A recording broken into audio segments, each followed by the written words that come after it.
Fulham 1, Liverpool 2. That game, yeah, I had some serious mixed emotions, bro. I swear down. I felt like at one stage you could actually put Bunner's route, thinking, yeah, this is done. One minute I'm shitting my pants, thinking this is it. We fucked it again. Like, I'm happy, don't get me wrong. We needed those 3 points. Now, however it happened, that's all that mattered to me, right? How we got it. But that game for me was summed up by the weather. Fuck. It was literally, well, the weather was fucked. Like you said, it had every single bloody season in one game. But that game, man. The thing is, do you know what? Fulham weren't in the game at all. They were giving Liverpool the ball. Yeah, that's what I'm saying. And that's where the frustration lies with me. Because Man City would have slaughtered teams. You know when that happens, they will slaughter teams, bro. When you keep giving them the ball, it's hard enough to get the ball off them in the first place. And that's where the difference in that mentality, you know, like, got to put this game to bed. The sooner we put the game to bed, the better. At 1-0, every Liverpool fan knew. Even I'm sure the manager felt it, because even in the substitutions, when you think to yourself, you know, he obviously wants to try and shore it up and just keep what we got, because it was like a training exercise, but it's like an expectation that we're going to win this game. But no, zero urgency. Yeah. Literally zero urgency from for the first, I think it was 20 minutes. First 20 minutes, nothing had happened in the game. Nothing. And then even when we were 1-0 up, like you said this there, it was just like, it's not lethargic, not the right word. But like you said, it was just going to happen. We were going to win this. It doesn't matter how. They're not going to score. Yeah, it's just like, we expect to win this game. So it's almost like arrogance. It's an arrogance of we're going to win this game. It's stupid. And for every time that we big them up, for every time that we say that they've been amazing, VVD and Allison, that was some fuckeries, bruv. I don't understand what Allison's done there, to be fair. I mean, VVD's header could have been better. Should have been better. Yeah. So there's no hiding behind it. Yeah, but his header's actually reached Allison. Do you know what I mean? Yeah, and obviously he's thought that Babel tried everything not to score there. Babel tried everything to be. Even he was like, you man's making this tough for me, bro. Like, I actually have to score here. There's nothing else, anything else, I wouldn't do it. Yeah. And they got lucky, because it was a penalty, but it was stupid. It was a stupid decision from the goalkeeper to do that. But at that point, I was like, I can't see how we're going to score. Salah. But questions need to be raised now. People are saying, oh, lay off him, Salah's done this, Salah's done that. But he is taking the piss now. So the one where Mane put in the plate for him, he missed. No striker should be missed or just shooting at the keeper. And then, like... Decision making again. He's through, people are running on the other side, and he's trying to take people on himself.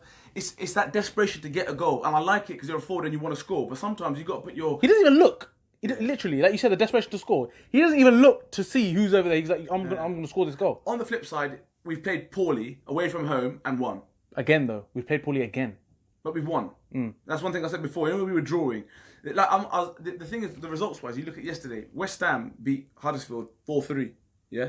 Huddersfield has gone there and scored 3 goals. Yeah? And Liverpool drew with West Ham away. And I know West Ham won in the end, but they're getting put to the sword by, you know, they're struggling to Huddersfield. This is what I'm saying. These games now, they're playing poorly and they've won, right? I thought that, you know, they gave Fulham a goal. Fulham weren't doing anything. Fulham were just there to be like, you know what, we just want to catch licks. That's it. We don't want to catch mad licks. Even when it went 1-0, I thought the game might change. Not even. It stayed the same. They kept giving Liverpool the ball. Fulham are shit. I'm sorry. I'm going to say that. Man City got Fulham next. They're going to slap them up, bro. I swear down, Man City will slap up Fulham. If they don't, I'll be very, very surprised. Like I said, they weren't. I don't think they played that well, Fulham, at all. But they didn't do nothing. That's what I'm saying. So how has it come to the stage where we are struggling to score, and then Milner comes on? Why the fuck is Milner coming on when we need a goal, bruv? Penalties, isn't it? I couldn't believe it. He like made up for his fucking bullshit mistake, because that first goal was from Milner's mistake. Hoofer in the air, and then like when the penalty came from, I was like, you know what, he's lucky. He hadn't placed one single decent pass since he'd come on. Milner was dog shit. I think he'll be the first to admit it. And then you knew when the penalty was there, you don't want anywhere else but Milner to take it. But once again, questions needs to be asked about the subs. I guarantee if you could ask any other Liverpool fan, most of them would have said, put on an attacker, Big Shaq, Keita, any of them, to get that goal, because we need to just seal it up. So I don't understand the whole decision, but it paid off in the end because the way it turned out. But yeah, it's a poor performance. There's no hiding behind that. We were poor, dog shit. But we've got the 3 points, and it's back to the top of the league, which is a nice position to be in, because now it's like, right, over to you, mans. Do your thing. But all right, the performance was shit, yeah? But what's it down to? Like, one person I want to point out here, and there's a viewer that comments all the time, right? Stabby Live. He always goes on about Robertson and about how he kills us. And today I saw it, like, it's clear as day. Every time the ball is pinged out to Robertson, you want him to just fizz it in or get a cross in. He brings it back in and kills the whole fucking attack and lets Fulham come back in. Now, everyone shouts Robbo, and how he's done well. Yes, he has. But let's be real. Every time he gets a chance to whip it in, he was so slow. And he doesn't. He kills the attack. Do you see it or not? I've seen it. I've noticed that there are times, but I think you're being very harsh. What, today? You didn't notice it today? No. I see what you're saying. There are times when you think it could have been. You know, there are times you look at it and think when the ball's gone out to him, get it at your feet and just whip. Like Trent's literally whipped over to him, like quick, and then. I think you're being harsh. I think that's very fucking harsh. No, but I know. If people should just look out for it. Like, I'm not saying Robertson's shit, not at all. Robertson is very good, but sometimes he slows shit down. He could have get across it, and that's where goals come from. And I just think it's the same old. Liverpool kept going sideways.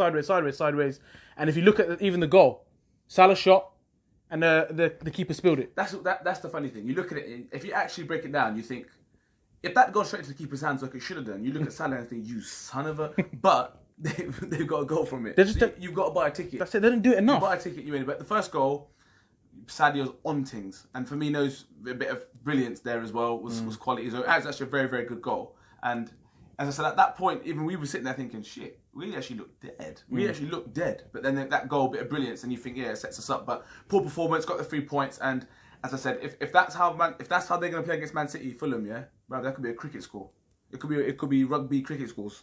Mm-hmm. So, and what about some of the performances? So Lallana, for me, wasn't influential at all, attacking wise, creativity wise. I mean, there was the 1-2 wise. I just don't think they got him on the ball enough. I don't think they got him on the ball enough. Did he find the right spaces though? For me, I think he was.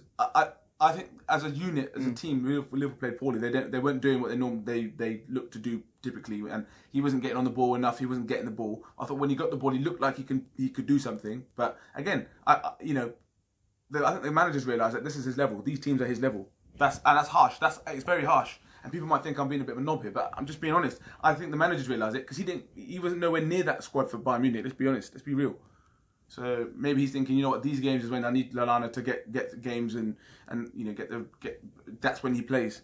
Origi, I thought was sick when he came on. Do you know what? Old school. Just knock it into an area and run and gas people. If you've got pace like he has to burn, knock it into a gap and run that fullback. I think he did that well. I think he did that really well when he came on. So I don't know how you guys feel because I was like, I don't know. I was literally lift my hands out loud thinking, yeah, obviously I'm happy with the result and 3 points, blah blah blah, and we're back on top of the league. And that's all that mattered, but the performance was, I don't know, man. And Fulham were there for the taking. But, like you said earlier, the perfect phrase, they should have got slapped up today, but they didn't. And they were actually holding on they could have got a point out of that game. From us, just doing dumb shit, bruv. Crazy dumb shit. And now we got a break now, right? International break. Yeah. And that's just going to fuck shit up anymore. But yeah, listen, top of the league, now it's over to Man City. Can they do their thing and see what happens. I mean, it feels like a very negative post, but just as I said, it's when you're watching those games, you look at it, and you think, fucking hell, this is hard work to watch. It's a training exercise. It does look like watching a training drill. And there's no intensity. There's no one really thinking we're fighting to win the league. But they've got the job done. They've got the 3 points away from home, and then it's now it's on to the next one. And also, do you know what makes me laugh? When you look at the league table now, a couple of weeks ago, Spurs are title contenders in that. They were 10 points, 12 points, something stupid like that. Yeah, something ridiculous. Like they were 61 and we're like 70. It's actually mad. It is. Spurs are doing the Spurs. So, anyway, yeah. Who's your man of the match? Sadio? Yeah, I'd have to give it to Mane. Again, just because he's relentless. Just he keeps going, and he gets his rewards because he just works hard. So that's the only person I could say. But on the whole, yeah, not thrilled with the performance, but 3 points, top of the league.